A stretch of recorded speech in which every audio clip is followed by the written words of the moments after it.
Assalamualaikum warahmatullahi wabarakatuh. Alhamdulillahirabbil alamin wa bihi nasta'inu ala umuri dunya waddin. Wassalatu wassalamu ala asyrofil anbiya'i wal mursalin sayyidina Muhammadin wa ala alihi washabbihi ajmain. Amma ba'du. Yang saya takdimi Ketua Pengasuh Pondok Pesantren Basan Genggong, yakni Kiai Haji Muhammad Hasan Mutawakil Allah SHMM. Yang saya hormati Ketua Rektor Universitas Islam Basan Genggong, yakni Bapak Abdullah Aziz Wahab BAM AG CHT. Yang saya hormati Dekan Fakultas Tadris Umum, yakni Ibu Wahyu Lestari MPD, dan juga Kooperatif Bahasa Indonesia, yakni Ibu Mufiratul Hamdiah MPD, serta dosen pengampu yang saya hormati, yakni Bapak Ahmad Ilzamul Hikam MPD. Perkenalkan, nama saya Musdalifah, Prodi Tadris Bahasa Indonesia semester 2. Di sini saya akan mempresentasikan sebuah peta konsep yang berjudul tentang proses pertumbuhan dan perkembangan. Di sini ada beberapa poin yang saya akan jelaskan. Yang pertama ada pengertian pertumbuhan dan perkembangan. Pertumbuhan adalah peningkatan ukuran atau jumlah sel organisme atau struktural biologis dalam suatu periode waktu tertentu. Sedangkan perkembangan adalah proses kompleks di mana organisme mengalami perubahan struktural, fungsional, dan perilaku dari waktu ke waktu, mulai dari konsepsi sehingga kematangan. Pertumbuhan dan perkembangan di sini ada dua istilah yang selalu digunakan dalam psikologi. Sebagian psikologi memandang kedua istilah berbeda, namun sebagian yang lain memandang dalam istilah perkembangan tercantum makna pertumbuhan. Secara umum, kedua istilah memiliki kesamaan dan perbedaan. Persamaannya kedua berkaitan dengan perubahan pada diri individu atau diri sendiri. Yang kedua di sini ada prinsip-prinsip perkembangan. Prinsip dasar perkembangan adalah satu, perkembangan tergantung pada genetik dan lingkungan. Dua, perkembangan merupakan proses yang teratur mengikuti para yang dapat diprediksi. Nomor tiga, orang berkembang dengan kecepatan berbeda-beda.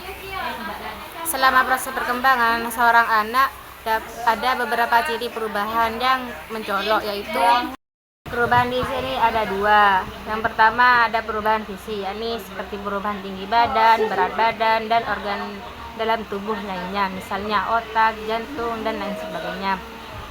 Dan juga ada perubahan proporsi, misalnya perbedaan antara kepala dan tubuh pada seorang anak.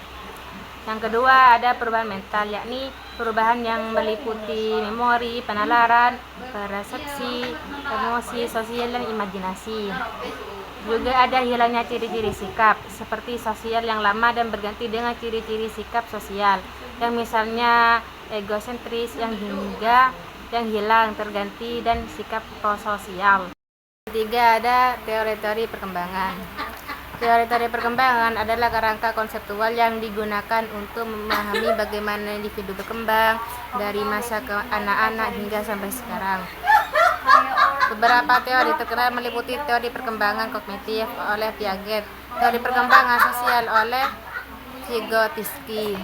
Tiap teori memberikan wawasan yang berbeda tentang faktor-faktor yang mempengaruhi perkembangan individu seperti imajinasi, sosial, proses kognitif, dan aspek psikologis lainnya. Yang keempat di sini ada tahap-tahapan perkembangan.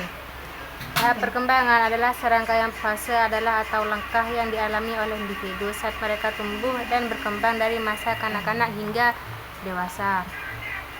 Tahap-tahap ini seringkali dipelajari dalam psikologi perkembangan untuk memahami bagaimana individu mengalami perubahan fisik, kognitif, dan sosial selama hidup mereka.